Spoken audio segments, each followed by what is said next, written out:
The next line is the patient's name, and then their main phone number. Next, you will see the last communication date. You click this and you'll then be able to select the date that you last spoke with the patient. It is so important that you change the date any time that you speak to, or hear from your patient. You must be in contact with the patient a minimum of once a month in order to continue services, preferably twice a month. Underneath the last communication date, you will see the patient's Medicare number, followed by the best time to call. This is something that you will type in after you have spoken to your patient for the first time. Perhaps every Tuesday at 2 p.m. suits them best, or they've said that you can call at any time. Just be sure to make a note of it here. The patient status is where they are currently tracking in the MedAssist process. You will find many options here, including called 5 times, can't reach, started care management, not eligible, readmitted to facility, etc. The referral source and sales representative are self-explanatory. Basically, who referred this patient to us. In the patient feedback box, this is where you will type what the patient has said to you after you've made your initial call. This could include that the patient loves hearing from you every week, that they appreciate the weekly phone calls, and value our assistance with their day-to-day comings and goings. You would also use this box to notate if the patient is unhappy with their wheelchair, or anything else that requires your assistance. This box is just for a general summary on the patient. Under accomplishment type, this is where you will tag anything that you have accomplished with your patient, something like DME, or you helped arrange a home health aid for the patient. These accomplishments will be discussed in another video. Anything that you accomplish for your patient must be tagged in this box. You can also create your own tags by simply typing in the box. This tag will then be saved for future use. Once you have entered your accomplishments for the patient, remember to tag the service providers that you used at the top left of the patient's card. For example, you arranged a wheelchair for the patient, so you will select Med-equipped. If a provider that you have used doesn't appear, you can create them by simply typing their name and pressing enter. Scrolling back to the demographics card, we are now looking at deactivation reason.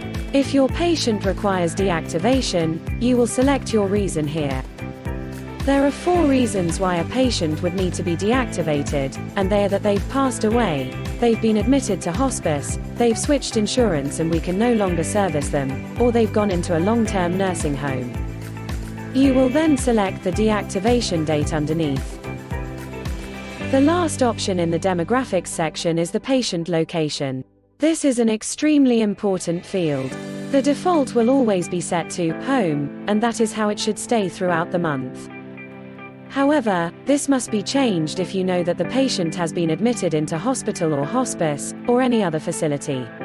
This field must be updated right away, even before you write your note explaining the change in the patient's location.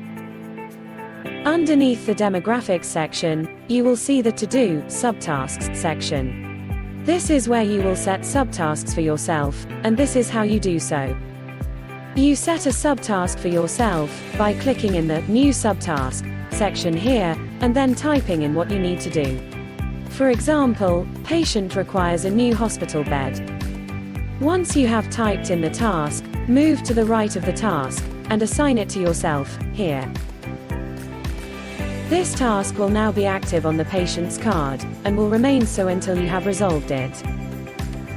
Once you have managed to complete your subtask or subtasks, you must remember to resolve them. Let's see how. You will click the little square to the left of the task, and at the bottom of the drop-down, you will select Complete. This comment is now resolved, or completed. Scrolling down to the bottom of the card on the left-hand side, you will find the Attachments section. The attachments are where you will see additional information about the patient. Before they are placed onto your board, your patient has already been working with a few providers. Let's break down the 2 main attachments. The first attachment we will look at is the face sheet. The patient has been discharged from a nursing home, who has recommended that we work with them to ensure a safe and healthy return back to their home environment. The face sheet attached here will provide even more information on the patient's demographics, social worker, etc. This document came from the nursing home facility that discharged the patient. It provides valuable information to us about the patient. The second main attachment we are going to look at is the document called the care plan. Let's look at the care plan and the questions that the patient will be asked. This document will also tell you so much about your patient before you even speak to them. Once opened, scroll down to read all of the patient's answers to the relevant questions. You will also see the prior care plans that have been completed with them. Once you have completed working on your patient for the day, you must select a new due date at the top right of the card. This will then show up in your calendar for the coming week, so that you can see when you are next working on the patient, and when his card is due again. Let's review. The patient's card is on your board in the column of the amount of time that it has been worked on. When you click on the patient's card, you will see their basic information in the description box, and underneath that box, you will find their demographic information. Next is the to-do, or subtasks section. This is where you will set tasks for yourself to complete.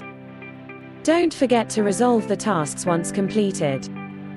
Finally, we have the attachments section. This is where all of the attachments relating to the patient will be. These will include their face sheet, the care plan for the patient, and the monthly notes. Don't forget, when you accomplish something for the patient, no matter how big or small, tag it in the demographics section of their card, and remember to tag the provider that you used at the top left of the card.